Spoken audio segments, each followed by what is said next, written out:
You're live. You got it. You the man, Coach Hite. All right. So,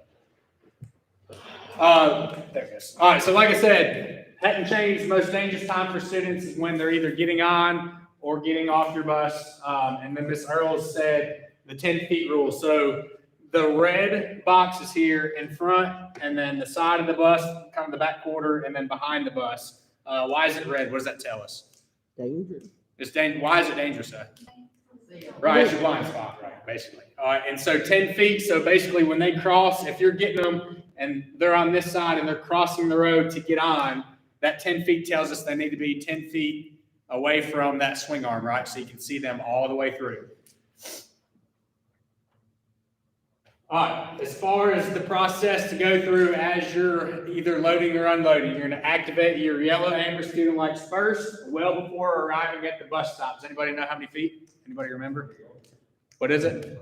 Yeah, I think is it 200 feet, somewhere around there? Come to a complete stop before opening the door and activating the stop light. So I've seen it, and I'll be honest, I've probably done it when I used to drive a bus.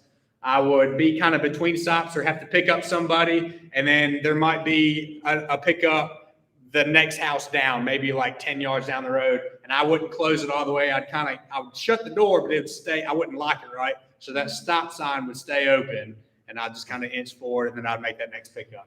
We don't need to do that, okay? Make sure that we make a complete stop, close that door all the way, and go through the process every single time you're picking somebody up. Check mirrors to make sure all traffic is stopped. Activate stop sign and red student lights by opening the service door. The students should be waiting. We'll get into that in a little bit. I know that's part of the problem. Check mirrors again. All right. Signal to instruct students to approach, load, unload the bus, and signal when to cross the street. If a group of students must cross the road, train them to cross as a single group. All right, so I've done a lot of sub-driving this year. I've pretty much done almost every route, not all of them, but I've done a good many routes. And you can definitely tell the bus drivers who have trained their kids how to load and unload and who have not. So I've been on routes where they might be crossing the street and they won't move a muscle until I wave them on, okay? Others, it's like they're sprinting trying to get on the bus before their siblings and won't even wait until the bus is stopped. Okay, so you can definitely tell who's been trained and who's been not trained. Make sure you train your kids to wait until that bus stops and to not only for the bus to stop, but for you to wave them onto the bus. Okay, that's very important. All right.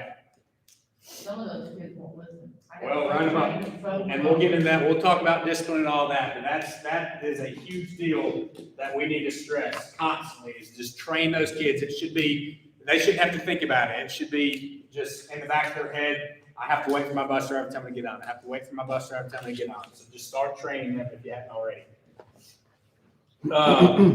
Take extra time to ensure students are safely aboard or delivered before moving the bus. Check mirrors again to make sure that the bus can safely start moving again. All right, railroad crossings. Notice in red, I highlighted hazard lights, and I'm also guilty of this, but there's a difference between our amber lights, correct, and our hazard lights. Our amber lights are what we throw on before we come to a stop to pick up a kid or drop off a kid, right? Mm-hmm. Hazard lights are what?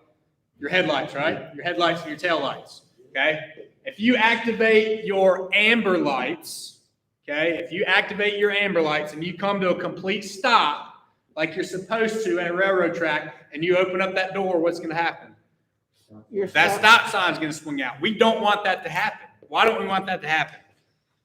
Because they don't have to stop. Right. So if we've got oncoming traffic and they're not expecting to stop, okay, and we're last minute and we swing that door open and that stop sign comes out, two things are going to happen. A, they're probably going to slam on their brakes because they don't want to run the stop sign, right? Because they know how important it is. Or two, all right, they're just going to blow right past it, and then in the back of their head, they're thinking, oh, did I just run that bus stop sign?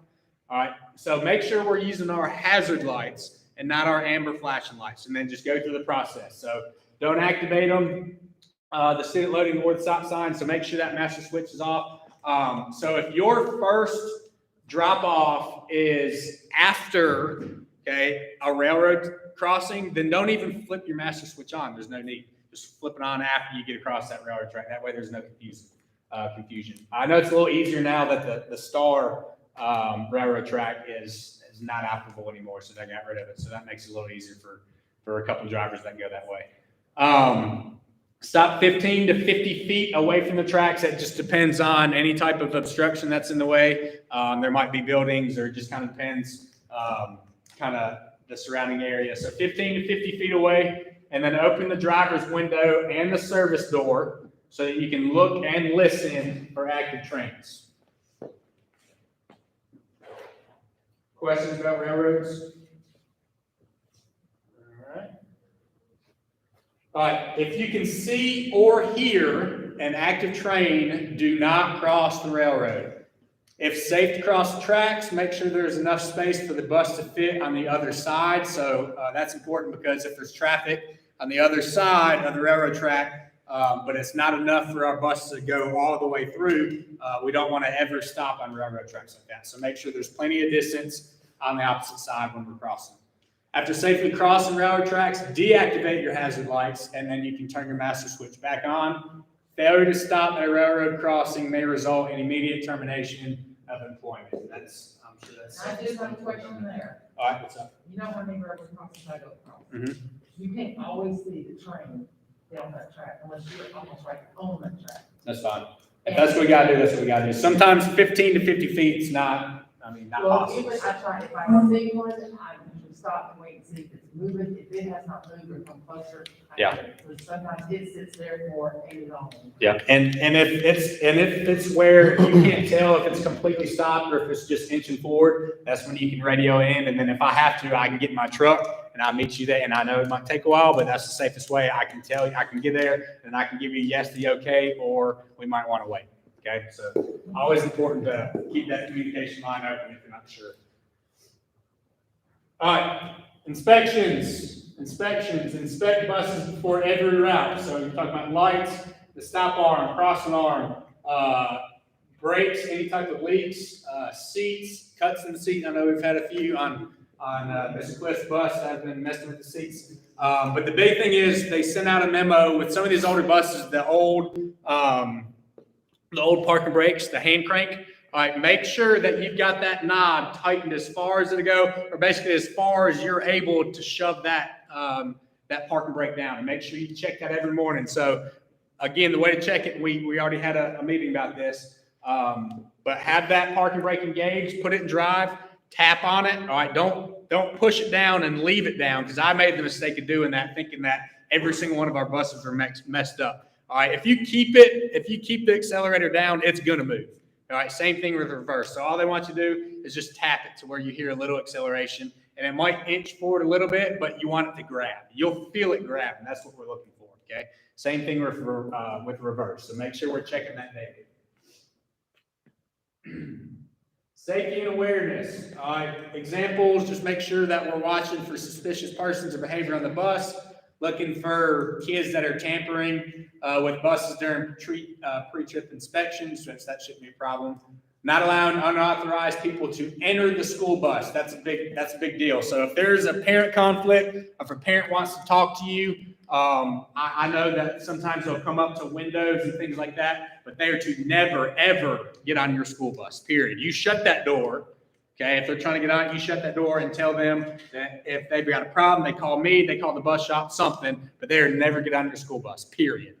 Okay, so make sure that never happens. You're responsible for the kids that are on your school bus, and so allowing a stranger or somebody, an unauthorized person on your bus is a huge safety hazard. So just make sure that we're not allowing anybody on. No child left behind. I've tried my best to send y'all a weekly reminder on the radio. It's typically on Fridays, and I'm sure y'all have heard me if you're listening to your radio, to make sure before heading back to your house or back to the school to do what? Check and make sure all kids are accounted for, okay? And I'll continue doing that probably once or twice a week like I have been. But it's so easy to do, guys. I know, especially when it's colder, there's kids that are huddled up by that seat warmer, right, by those warmers. And some of them might be under the seat. Some of them might not even stay their seat. They might be kind of under the seat. I know a lot of elementary kids like to get out of their seat and kind of, get under the seat. Make sure, because what we're supposed to do before you even get to your house and check, you're really supposed to do what? Before you start, so like last drop off, if it's not safe right there at your last drop off, then go somewhere close by that's safe and check before you can start going back to your house and make sure that there's nobody on your bus. Because what's going to happen is if you don't check, you get all the way back to your house and then you start checking, okay? You might not have uncranked that bus yet, but the problem is you're now back where? At your house, which could be a huge ordeal. Does that make sense? So make sure that we're checking and everybody's accounted for before you get back to where your bus is supposed to be, whether it's What if school. your last stop is like right down the road? Do what now? What if your last stop is like? Then it's probably easiest just as soon as you let that last get off, just go ahead and check it if you're right down the road. All right, so just make sure that we're not all the way back to our house or the school when we start checking, because that just becomes a huge liability. Really easy to do. I know I've seen a couple of write-ups on the news, not Rankin County, thank God, but a few other districts in the area. There's been reports of kids left on the bus. And trust me, I know it's a lot easier to do than you think it is, like I said, especially when it's cold, when kids are starting to kind of lay down and use their hoodies and blankets. And so just make sure that we're adamant about staying on that. All right, accidents. Every single bus should have a yellow piece of paper. Most of them are to the left, kind of above your head, just depending on the setup of the bus. Most of them are left above the driver's head. The procedures and steps to take when there's a bus accident. If you do not have one, I need to know, because I can print more out and I'll put it on your bus. All right, that gives you literally step by step on what you need to do if there's an accident, whether it's your fault or not. Okay, whether it's a car that you hit, whatever. So it's going to be, if it's a trash can or a basketball goal or something like that, you're obviously not going to call who? You're not call 911, right? You're not going to call a cop. That's when you communicate with me, and then I take care of it from there with paperwork and everything like that. But if it's another vehicle or something like that, those procedures should be on your bus somewhere. It's a bright yellow sheet taped somewhere. Again, if you don't have that, let me know. You are not to move the bus until the police or emergency workers or a school administrator such as myself, Randy, Ed, whoever can get there first, give you instructions to do so. Make an initial assessment of the situation aboard the bus, whether there's injuries, how severe the accident was.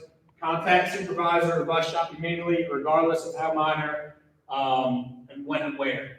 Keep communication open with administrators in the bus shop. Keep your radio on. I know Miss Walker had an accident. Wasn't her fault. She had another kid hit the back of her bus when she was taking VOTEC, right? And I was actually in this building and didn't have my actual bus radio with me. So she tried to radio me. That was in my office, because I typically, once buses roll in, I typically leave the bus radio in my office, and I've got my school radio, but I'm gonna do a better job keeping the bus radio on me at all times. But if you can't get me on the radio, then obviously the next thing would be to call me. Except the problem was, and she called me 3, 4, 5, 6 times. But this building, I don't know if AT&T is any better, but C-Spire, there's no cell signal. And I was in here in a meeting, and she was trying to call me the whole time, and I had no idea because my phone wasn't working. So it became kind of a problem because I think Ed or Randy or somebody ended up hearing about it and was wondering and was like, well, how do you not know about it? So I had to explain. So just make sure that I'll do a better job making sure that that communication line is open. But just stay in contact with me, assess the situation. Use your up-to-date manifest aboard the bus to identify which students are on board. So before everybody leaves, I've got several printouts. The big one that we need to do, and some of you have already done it, which the dates are wrong. It's got 2020, 2021, but don't worry about that. You can change it if you want.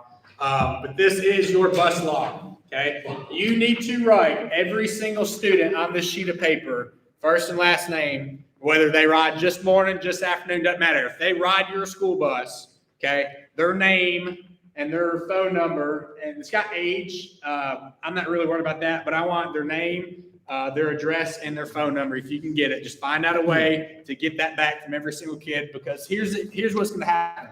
All right, and I hope it doesn't. But let's say there's a wreck. Okay, first thing that's going to happen when an officer gets there is they're going to ask for what? First, they're going to ask if there's any injuries, but second, they're going to ask what? Who all is on your school bus, right? So you'll have that filled out already, okay?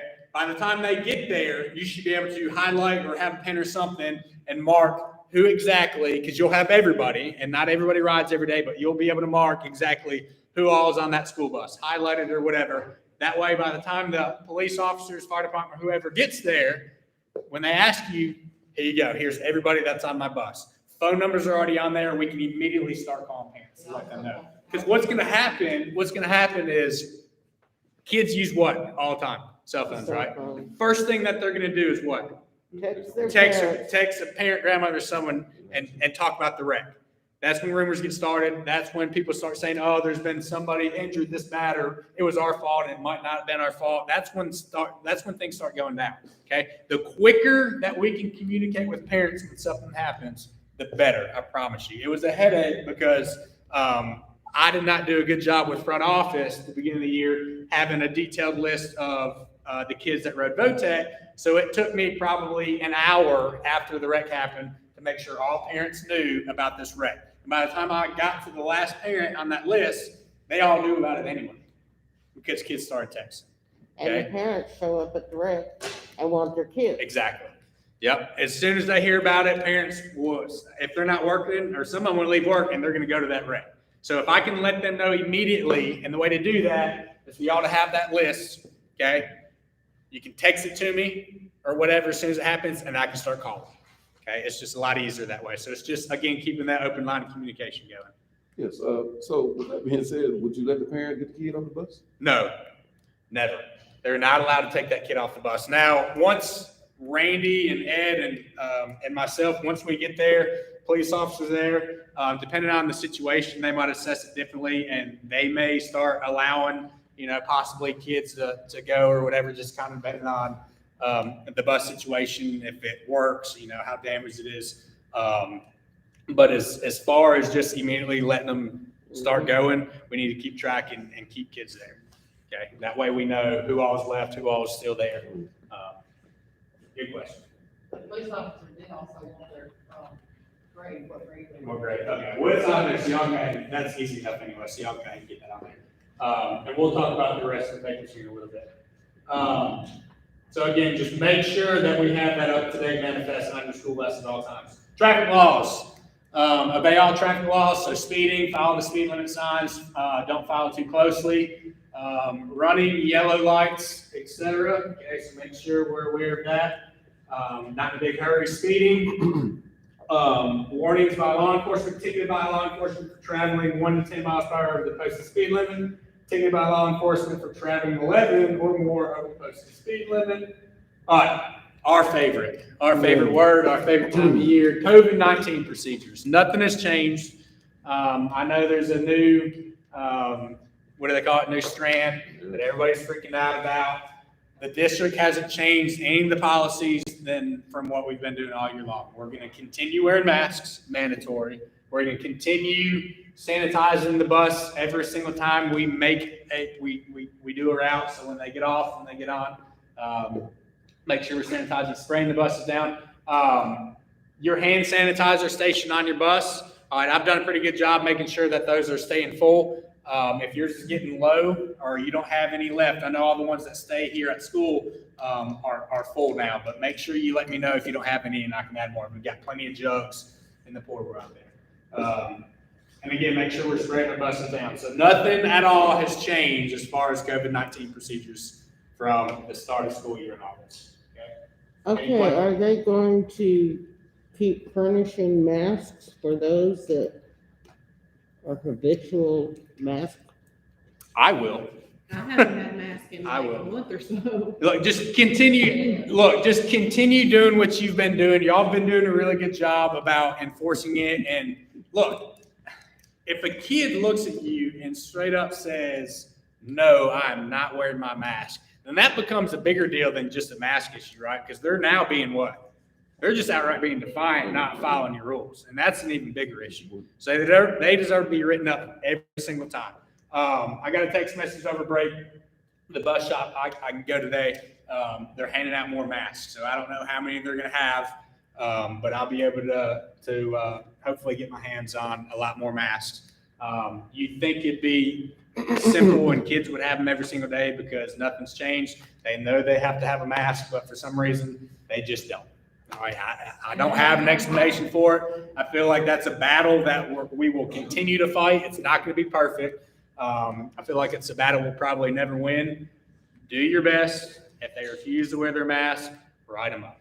Okay. Every time I get a write up on a mask, I've been suspended them. Okay. So I can't say for elementary, but I do plan on sitting down with admin over there and making sure that we're on the same page with that. But ultimately, it's kind of, they do the discipline over there. So I can put my 2 cents in, but I mean, it's been like that for years. Y'all know how that goes, right? Well, why is it just the bus drivers are made to wear the mask, and teachers and students in cafeterias and classrooms don't have to wear it, but just the bus? Their reason is because you cannot socially distance on a school bus like you can inside a school.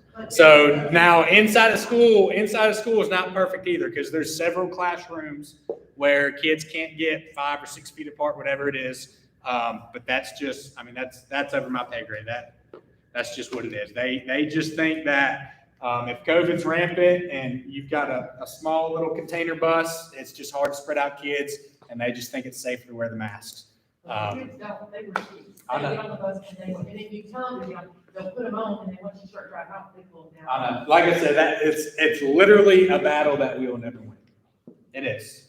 I know it's stressful, but just do your best not to stress over it. I know it stinks, but just do your best. Tell them to wear their masks. I'll do a better job making sure that I have masks in my office. Like I said, I can go today and get more. And if I have to, I'll start, even though they told us not to buy cleaning supplies and stuff and masks for our money. If I need to, I'll start buying masks.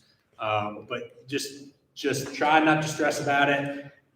A teenager that you're asking to wear a mask. Look, I don't like wearing masks either. I can't stand it, but it's just one of those things. All right, it's just one of those things. So let's just get past it, do our best, just continue doing what you've been doing, and I think everything will be fine. Everything will work out. Turnarounds. Only use approved turnarounds. So never turn around in any driveway or private property without permission from the supervisor. Never turn around on cement or asphalt. Our turnaround list, our massive turnaround list, I believe was due. Our first one was like October maybe.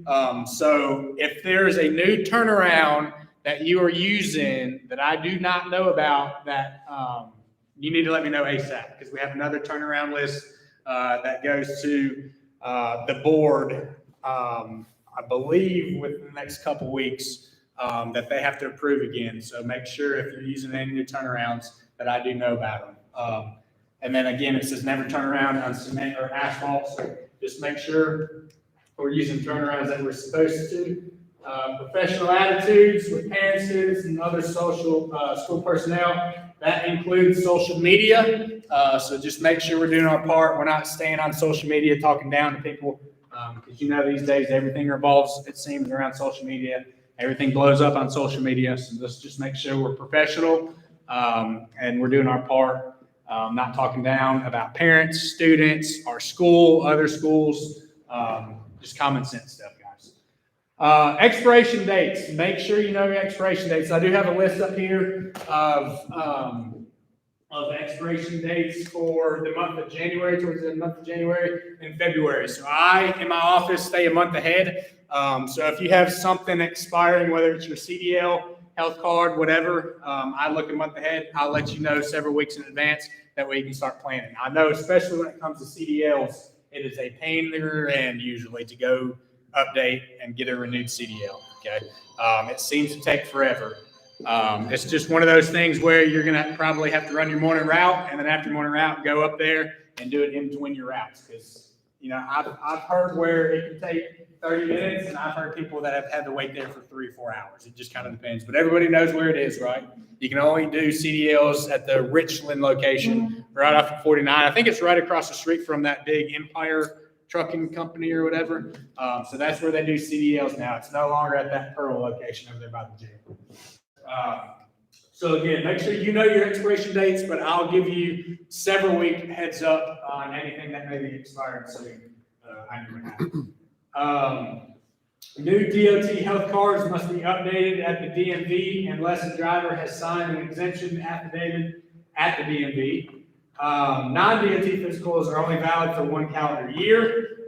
Driver must sign the health card exemption at the DMV if he or she pursues a non-DOT physical. And then Rankin County only requires a non-DOT physical as of July 1st of 19. RCT does not reimburse for medical certificates. Vouchers are available, that bill RCSD. Nathan's Law. All right, let's talk about stop arm violations. So report as soon as possible and be prepared to complete the affidavit with law enforcement. All right, so what do we have to have in order to prosecute? What do we have to have? What do we have to have? Huh? To make a License. car. Mhm. The license plate. Yep, so we have to have a video, right, of that license. We have to have that video of that license plate. It's hard to prosecute with just having the make and model of that car. Now, a lot of our buses don't have outside cameras. Some of the buses have outside cameras that are dusty and do not work worth a darn, okay? Other ones work pretty good. But if there's a stop arm violation, okay, and we do not get video on it, okay, don't get frustrated, because what we can do, all right, is if it continues to happen, all right, let's say that it continues to happen. Well, we know the make and model of that car, right? Well, if it continues to happen, what can we do? What do you think we can do? Exactly. So we can report it, right? We know the location. We know the time that it's been happening. We know what the car looks like. We can notify our sheriff department, right? They can sit and they can watch. Okay. I know that's a stretch, but it happens. All right. We've caught drivers running stop signs doing just that. So just because you don't have an outdoor camera, I don't want you to think, well, it's pointless for me to report it. I've got to know. I've got to know. Okay, even if you didn't get a good look at the make and model of the car, give me the location and the time that it happened, because it could happen again. It could happen again. All right. So again, if you don't have an outdoor camera, doesn't matter. I've got to know if they run that stop sign. Make sense? All right.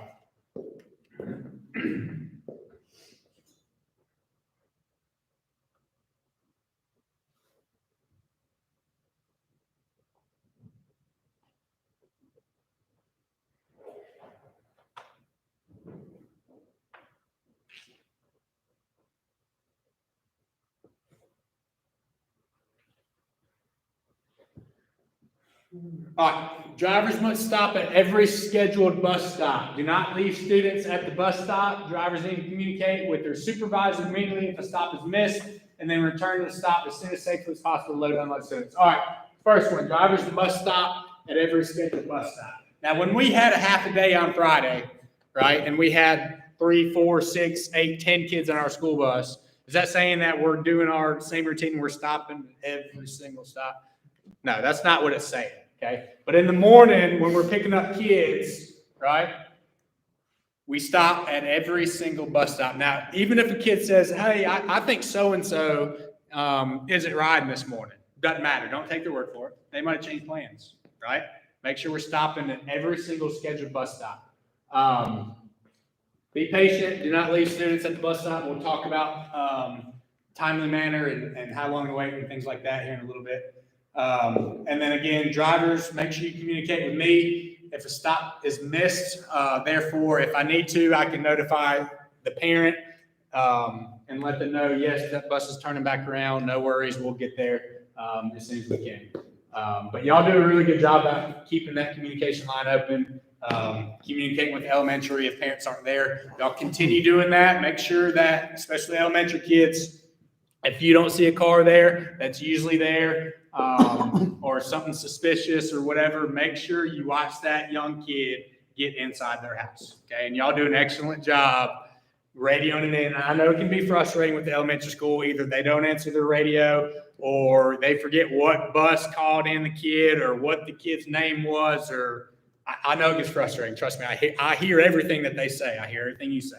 I know it's frustrating. Okay. But continue doing what you're doing. Again, y'all do an excellent job communicating with the elementary staff workers over there and getting those kids home safely. So again, make sure that their parent guardian, that they're there before even leaving that bus stop. All right, do not change routes or route times without permission from the zone supervisor. A few times this year, like I know Miss Earls asked me permission. It was like the week or two before we got out for Christmas break. There was a child who had a very important doctor's appointment that couldn't miss it. That was one of the last ones off, I think.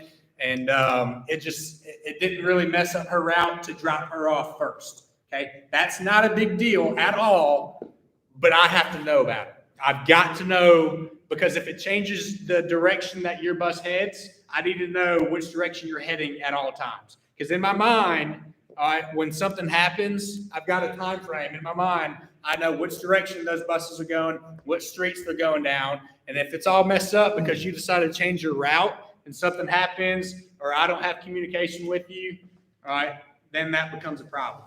So again, and Ms. Walker, I know that her routes, it's long with Piney Woods, and she gives those Piney Woods kids a break by sometimes dropping them off first. And that's not a problem because she communicates with me and lets me know when she's going to drop off Piney Woods first. Again, not a problem. Make sure you communicate with that with me before you do that. Okay. Any questions about that?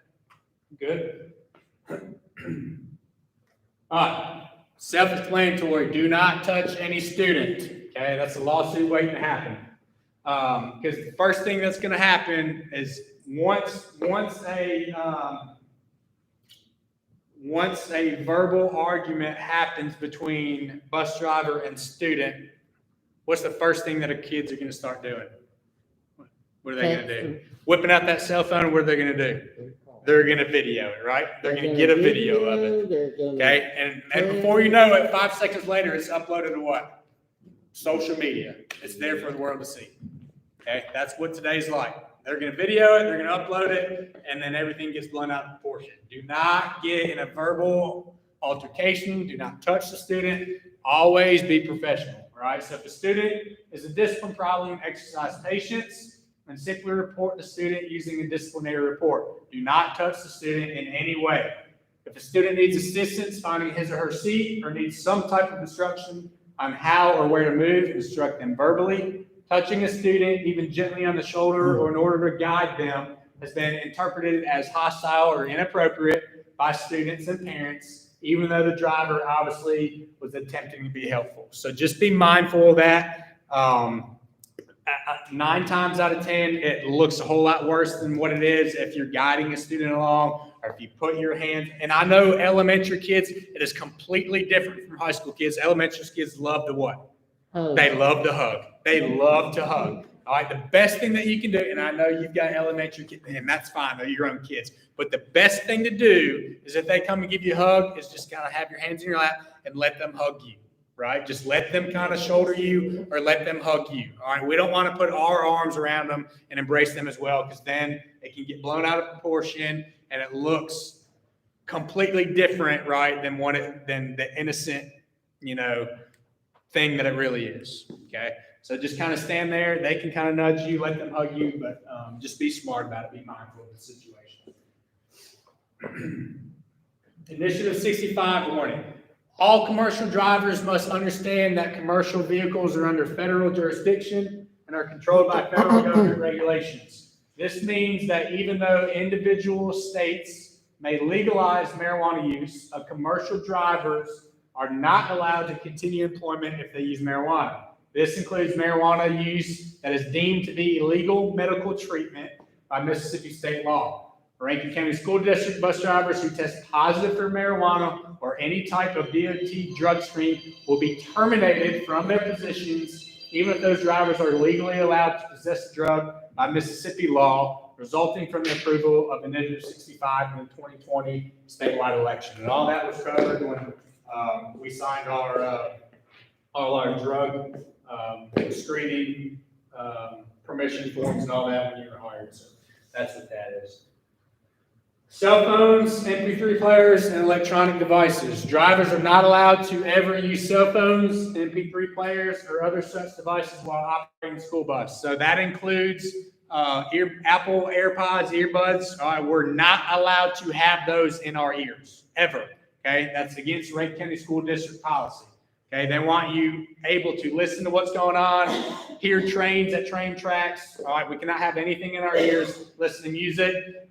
We cannot have a communication or a conversation going on with our cell phones through our earbuds while operating school bus, anything like that. Can't have them in, against rules, all right? These items obviously distract or impair any driver and therefore jeopardize the safety of students aboard the bus. Camera systems on RCSD buses have audio and video that can confirm if a driver is using these devices. So again, make sure we're not using those against district policy. All right, argue with the student.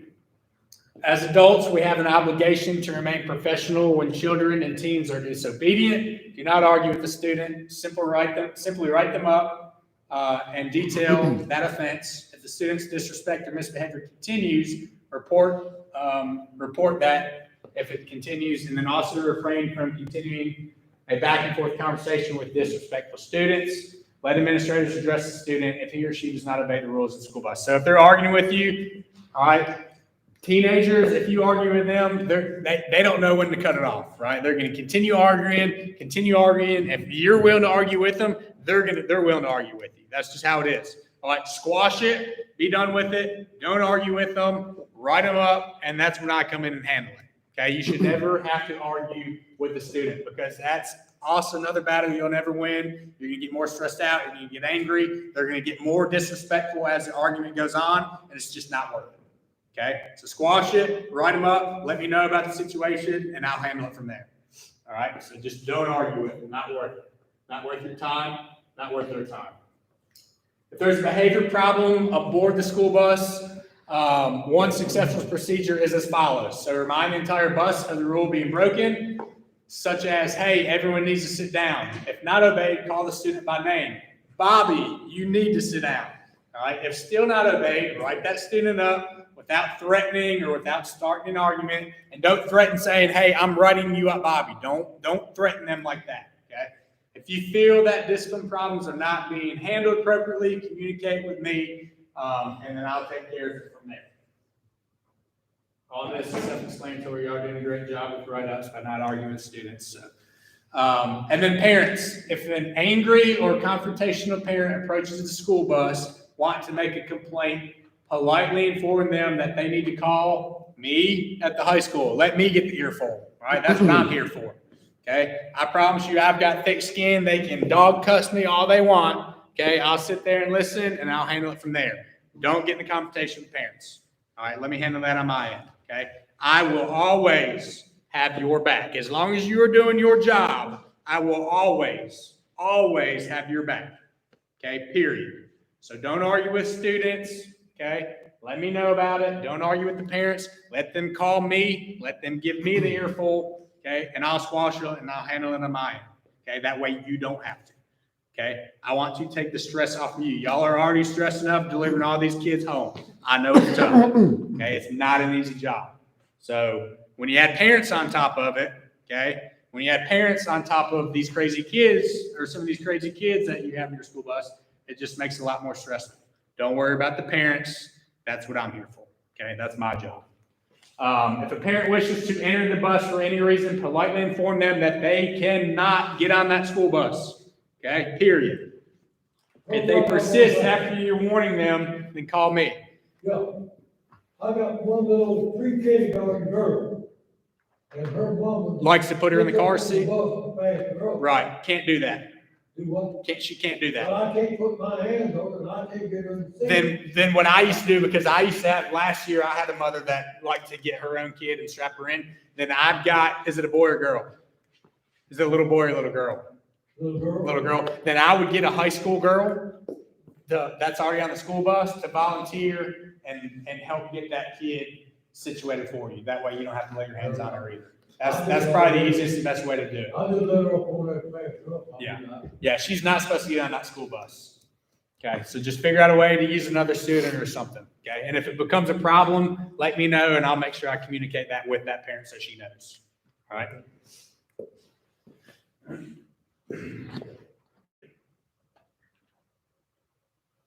Whoa.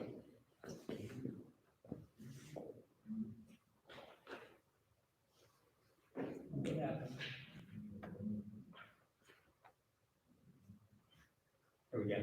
All right, dress code, dress appropriately. Bus drivers should abide by the same dress code as students, except drivers are required to wear shoes that cover what? Heels and Your toes. heels and toes. No flip flops, no sandals. I know everybody loves to wear sandals in the summer when it's 150 degrees outside, but we have to have closed-toed shoes when operating a school bus. Okay, so dress appropriately. Don't show up in pajamas and an apron, or not an apron, bathrobe or something like that. Be professional. Dress appropriately according to RCST school policy. Well, if we Dress can code. dress like the kids do, I know. oh my I know. goodness. I know. Yeah, they have John, you can wear John Day. No, unfortunately, we can't. Reminders, documentation, deep cleaning. We're going to talk about that. That's a big one here in just a second. Documentation of bus driver responsibility daily checklist, updating seating charts, updating bus rosters, and then please make sure you sign sheet, time sheet. Okay, so because of COVID, okay, and I've got plenty printed out. There's enough for 2 of each of you right now. I have to have by the end of this week an updated seating chart. Have to. Okay, I had to contact trace 3 or 4 different school buses. The last week we were in school, that's when that new strand started going rampant. I had to start contact tracing 3 or 4 different school buses because of COVID, and I didn't have an updated seat chart there from back like August, September, October. Okay, I need an updated seat chart for your school bus by the end of the week. Make sure you have them in place. Do your best to keep them there. Okay, if they don't sit in their assigned seat, if they refuse to sit in their assigned seat, write them up. We'll get into that in a second. But I have to have seat chart updated by the end of the week. Also, the student roster that we talked about. Try your best to give me that by the end of the week as well. But we'll go over all those deadlines in a little bit as far as what I need. That way you're not confused with what all you're turning in, what all I need.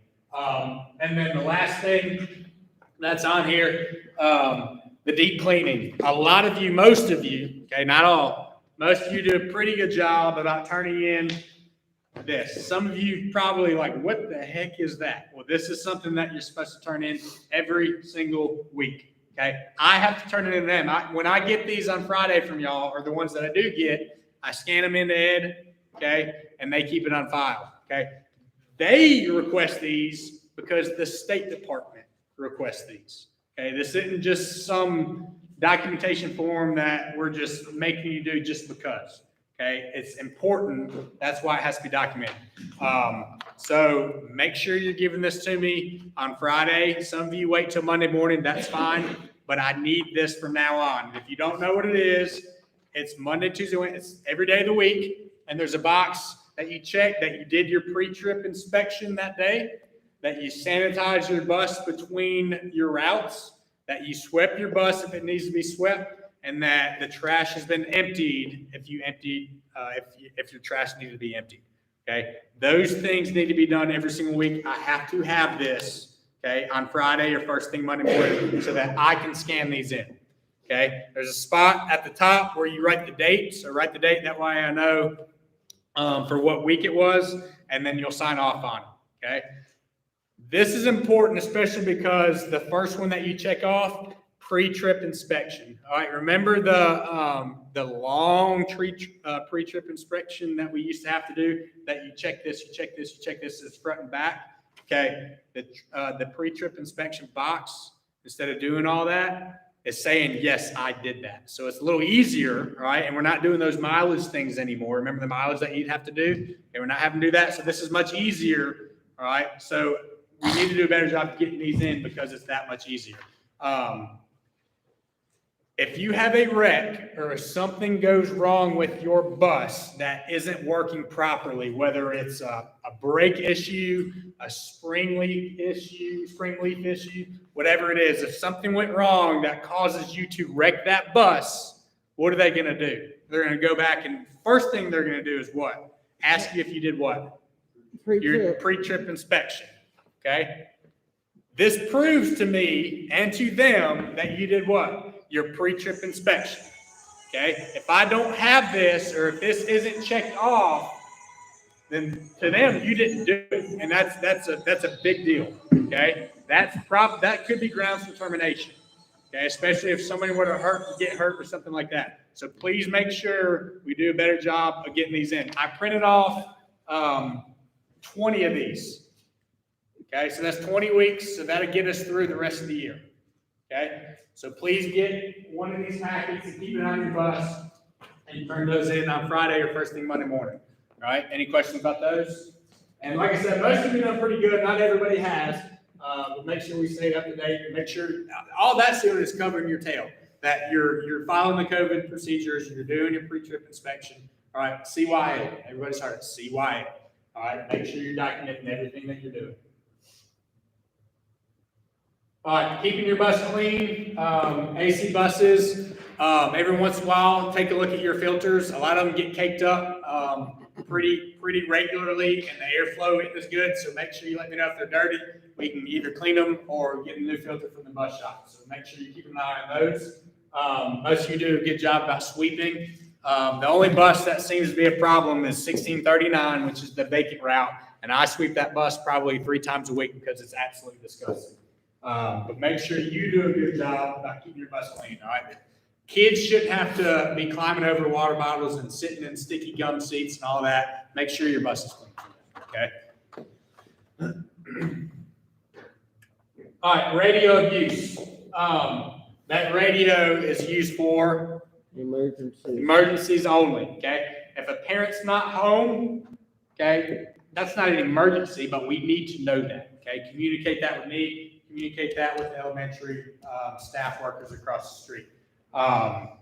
Any type of wreck, if you were to hit something, garbage can, basketball goal, communicate all that to me. But as far as having just a general conversation on the radio, okay, don't do that. Okay, the bus shop listens or tries to listen to everything that's going on, and because drivers have a tendency to just have general conversation over the radio, they have a habit now of just kind of muting that out and not really listening. They're listening for what? Emergencies. They're listening for a bus driver that says, hey, I've just had a wreck at this location, and they're already on it before even a phone call is even being made. Okay, so make sure that we're using that radio for emergencies only. If you need your tape pulled, I know a lot of times you're frustrated and you want to let me know, hey, I need my tape pulled. This kid did this. Don't do that over the radio, okay? Just keep it in the back of your head. The next morning, all right, when you're dropping off the kids, say, hey, Coach White, this happened yesterday. I need you to pull my radio. All right, but no longer do I need to know that afternoon or that morning, hey, so-and-so did this, or I think this happened, or I need you to pull my tape. Just wait till you see me in person, because a lot's going on. You might radio it in, and I'm probably going to forget. So if you let me know that morning, all right, it's not as busy in the mornings. I can go right in my office. I can get it from your bus, and I can probably watch it right then and there. Okay, it's just a lot easier that way. So make sure we're using that radio for emergencies only. And then I've got to get with you and make sure we got to get a radio installed on that bus of yours. So we'll get that done. I'll communicate with you as far as when they're able to do that. I'll call today about that. They should. They bought $60,000 worth of radios for these new buses. Oh yeah, they'll get it done way before. Yeah, it won't. They haven't. It'll probably take 20, 30 minutes to install. I don't think it takes very long at all. Students in driver's seats. Never allow a student to crank or operate a school bus in any way. This is self-explanatory. I've never seen an issue with this, but just make sure you're staying on top of it. And then never exit a running school bus while students are aboard. Students are never allowed in a driver's seat. As far as having students on board, it's happened twice this year. Where a bus driver noticed that they were low on gas, I guess forgot to look or something, and they didn't have enough gas to run their afternoon route, and the kids were already loaded up, they were ready to go. Okay, if that happens, which that should never happen, make sure you're keeping an eye on your gas level. And I try and do a good job about the buses that stay here. I try and do a good job about checking it periodically, and if you need gas and I've got time, I'm pretty good about put gas in your bus, okay? So just make sure you keep it. Don't rely on me, because I might forget or I might be busy that day. Keep an eye on it yourself, because ultimately it is your responsibility to make sure your own bus is fueled up But if that were to ever happen, kids cannot be on that school bus when that bus is being fueled up, ever. Okay, so make sure they're off the school bus, they're put in a safe location. Another teacher or staff member is there close by, keeping them organized, keeping them away. And then we can put fuel up the bus, and then we can get those kids back on. But again, that shouldn't happen. But if it ever were to happen, that's the procedures and steps you need to take. Is just make sure they're not on that bus. Sitting on the floor, never demand or allow a student to sit on the floor of a school bus.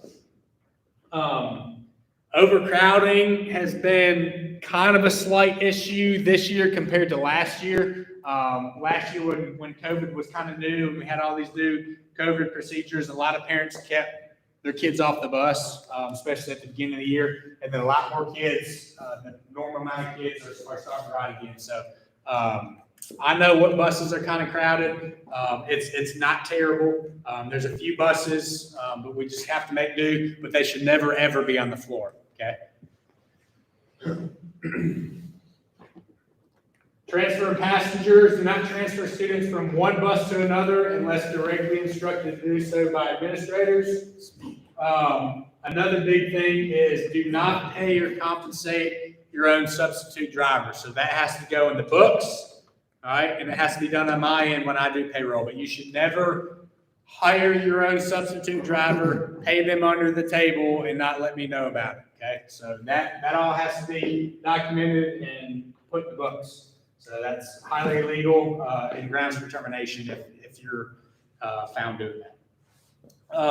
Motor vehicle records. The bus shop runs MVRs on every driver at least once every year.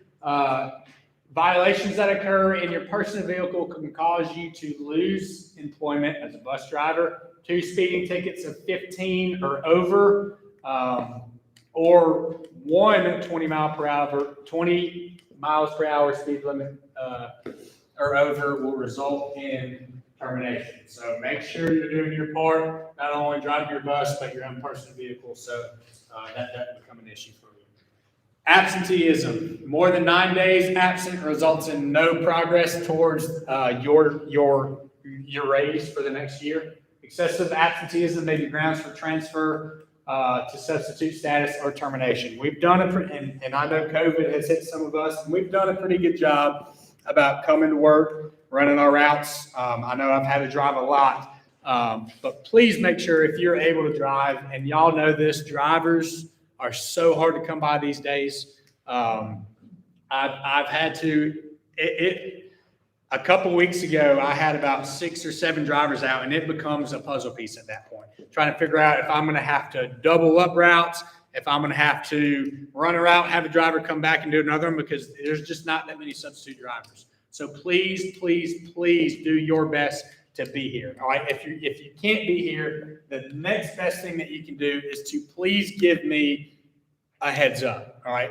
24 hours, even 24 hours is huge. That gives me enough time to make phone calls if I have to, or to at least rack my brain and put pieces together that may need to be put together instead of that day. It becomes very difficult. And I know, trust me, I know emergencies happen. I've had to leave school in situations with my daughter. I know that happens. Okay. And I hope that it doesn't for you. But if you can give me as much heads up as possible, it just becomes a lot easier. Okay. So please, please, please make sure you're here. Make sure you're covering your routes and doing that for me. And it's just easier on everybody, right? All right, bus shop protocols. If you break down during a route or field trip, call your transportation supervisor first. If you're not able to reach me, then you're going to call Rob. Rob's phone numbers are going to be posted on every bus. If a bus has a problem on a route, contact Rob at the shop immediately, and he will instruct the driver and me as far as what to do. If repairs are needed, driver is expected to make arrangements to get the bus to the shop in a timely manner. Do not let the problem, no matter how small it may seem, fail to be reported. Okay, they need to know about everything. Buses brought in for repairs need to be parked on the repair line. Does everybody know where that is? Where the repair line is? Not really. Well, I know that the sub buses are, when you're coming in the gate, the sub buses are to the left, backed up against that gate. Those are sub. The ones that have been repaired or where the gas tanks are, you know where the portable is? That gate right there, those are the repaired ones. And then in between, kind of in the middle, is where the buses that are waiting to be repaired.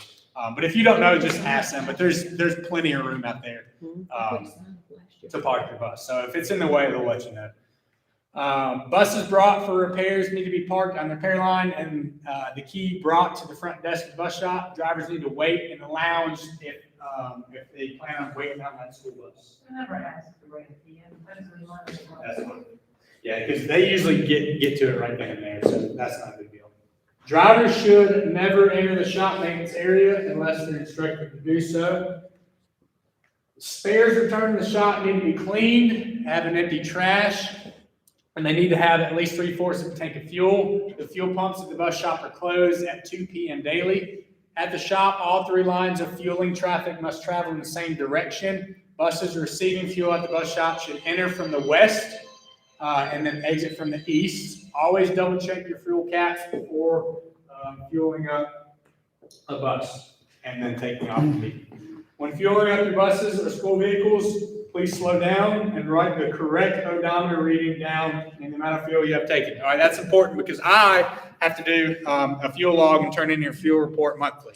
Okay, so if you mess up the odometer or if you mess up how many gallons you put in that school bus, it throws it off completely because the ending mileage of the month previous is the beginning mileage for the month that I'm doing. All right, and then it all just gets out of whack if something's incorrect. It basically is building on top of each other every month, if that makes sense. So make sure that you're writing down the correct amount of fuel that you put in your school bus and make sure that that odometer reading is correct. And I know some of the older buses have an odometer reading and they have another reading that is, somebody help me out. It's not odometer. It's not time. It's y'all know what I'm talking about? There's 2 gauges. One's odometer, one's something else, and they're completely different. So make sure do what? It might be trip meter, but make sure you're looking at the actual odometer and not the wrong one because that's been an issue in the past too. All right, I know y'all hate it. I hate it too, but I've had to do I think 19 or 20 as a teacher. I think y'all had to do 9. I want to say there is another one that they've added: safe schools. Okay, if you have not done your safe schools, I need that done by the end of this week. Okay, it was supposed to be done months and months ago, like at the end of August or September. Okay, I have to have that done. Okay, so if you don't have that done, make sure you get that done by the end of this week. I think that, like I said, there was 9 of them. Some of y'all have done 5, 6, 7. Just finish what you have, and then go ahead and take a look because I know they added one for teachers. I don't know, and I can look when we end this meeting. I don't know if that applied to bus drivers or not, but there might be one additional one that they added for y'all. So if you don't know your login or you need to know that information, let me know. I can get that to you. Some of those have nothing to do. I know. Trust me, I know. It's just covering our bases and, again, CYA, that's just documentation that we've been trained on. I'm thinking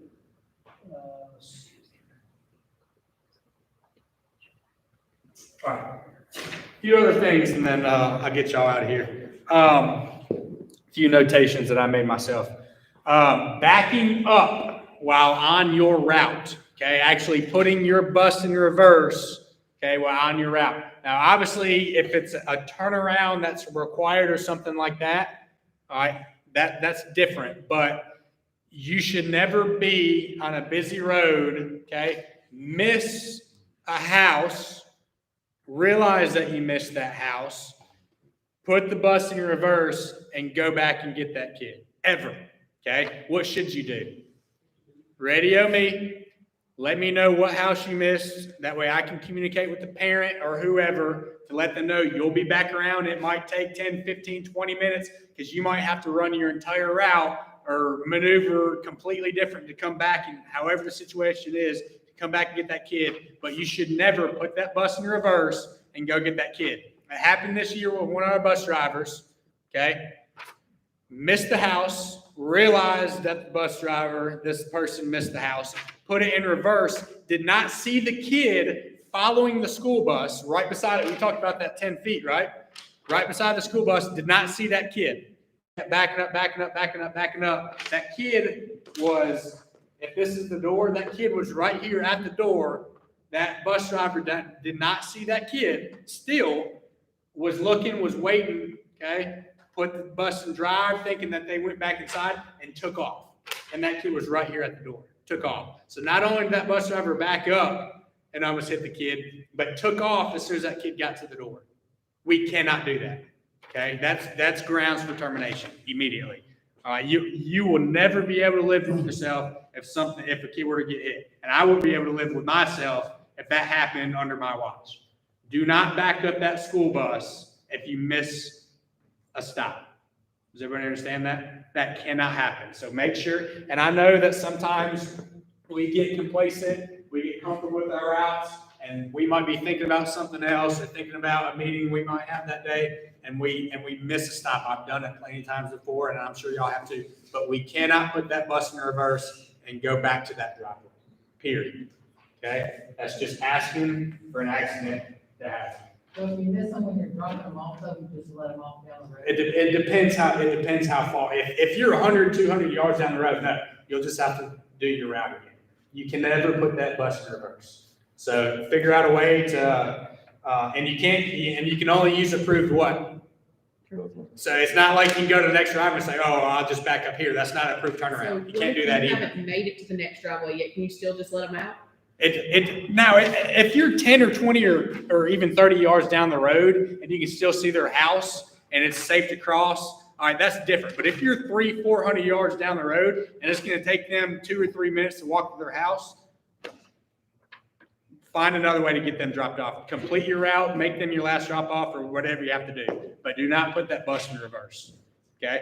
Because another thing that could happen is you might be 200-300 yards down the road, you drop them off, okay? Either you start going and taking off and you don't even see if they get in their house, all right? Something could happen with, stranger, whatever. People are crazy these days, and you might not even know it. Or traffic is a concern at this point, right? Because cars stop when you stop, right? Well, if you let that kid off, you're gone. They're not stopping now because the bus didn't stop. That kid's on the side of the road, and they're going 30, 40, 50 miles an hour, okay, passing a kid. That's why it's easier just to complete your route, figure out another way, whether it's last drop off or whatever, instead of putting it in reverse, okay? So that's a big no-no. We talked about deadlines. I want your seating charts done by the end of the week. That's for COVID because I talked about all the contact tracing I had to do the week we were getting out for Christmas. It's becoming rampant, so I need that. Make sure you get that to me. Your student log, make sure you get that turned into me this week too, please. Let's see. New bus drivers. We talked about it earlier. I know it's hard to come by. I know most of you probably don't know somebody. If you know somebody, okay, put the bug in their ear. Tell them about McLaurin. Tell them that, the routes aren't that long. The longest route, I think, is right at an hour and 5 minutes, so it's not that long. So put a bug in their ear. If it's a retired person, it's not a bad little gig. Still pretty good money for them if you're retired. Benefits, whatever that they may need. And then I do know that February the 7th is our next bus school. So for those that, might want to drive, February the 7th is next bus school. After that, if I'm not mistaken, it becomes a lot more difficult and there's a lot more hoops to jump through as far as getting your CDL. The State Department's changing it up where I believe there's going to be a lot more classroom hours where you actually have to attend the class, a lot more hours, a lot more things to do. I think there's a lot more paperwork. It's just a lot more hoops to jump through. They hadn't told me the details as far as what that is. But according to Randy and Ed, it becomes a lot more difficult. It's not as easy as it has been when you got your CDL. So if you know somebody, February 7th is next bus school. And then after that, like I said, it becomes a lot more tedious, a lot more things to do as far as getting your CDL. Broken radios. If your radio is broken on your school bus, I need to know about it. We'll get that fixed this week. Okay, I need to make sure I have an open line communication with all my bus drivers. So if your radio is broken, let me know. Our next bus evacuation drill that we do at the elementary school across the street has to be completed by the end of this month. I've not picked a date yet, but I will communicate that with y'all and let you know when we're going to do that. I'll give you a week or so heads up. But that has to be done at the end of this week. And then the last note that I had, field trips. Some of us in here do field trips. If there's a chaperone for that field trip, now I'm not talking about a teacher, I'm talking about a parent chaperone. They are not allowed to ride your school bus. They have to be in their own car following you. Okay. Teachers, things like that, obviously that's different. Teacher chaperones, that's different. All right. That's RCSD employee. But a parent chaperone cannot ride your school bus, no matter where you're going. 5 minutes down the road or an hour down the road, doesn't matter. They cannot get on that school bus. Okay. And that's pretty much it. That's all I have as far as questions, comments, concerns. I can leave that open for a little bit and answer any questions or comments, concerns that y'all may have. Do y'all have anything? All right. I just remind you about my bus didn't crank. I mean, I haven't checked it again. Yeah, I called it in this morning. That's Yeah. enough. And by the time you get home, they may have already had it fixed, but they know. 144 Deborah Ann, is that right? Yeah. Yeah, they should be there. Anything else? It would be smart because they wanted to know first thing this morning, but go ahead when you get home, crank your bus one more time.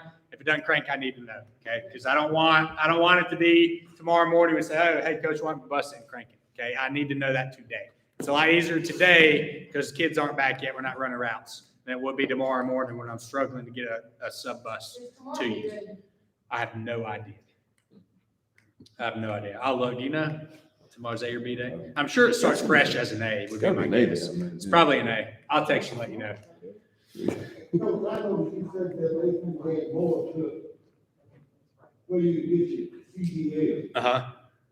Now, I don't understand that they keep adding more and more, and they need drivers. I know. How's that going? I know. Well, that comes from, that's not Randy and Ed. That comes from the State Department. That's not them. If they had their way, they'd probably keep it the same.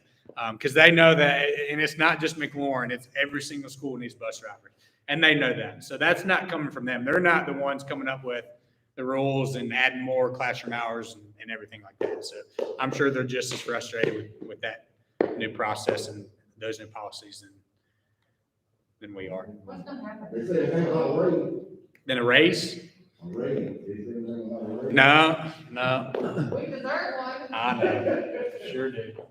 What if schools end up where they don't have enough drivers? I don't know. I mean, with COVID and I mean, it's just, honestly, I mean, the best way to put it is if there's not enough drivers to cover routes, the only way to get kids home is for drivers to run around and those that are willing to come back and get more kids, they just have to wait at school.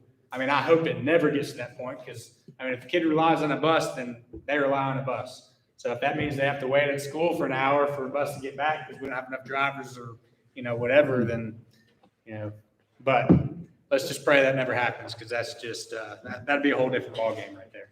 Well, I can tell you, if you're retired from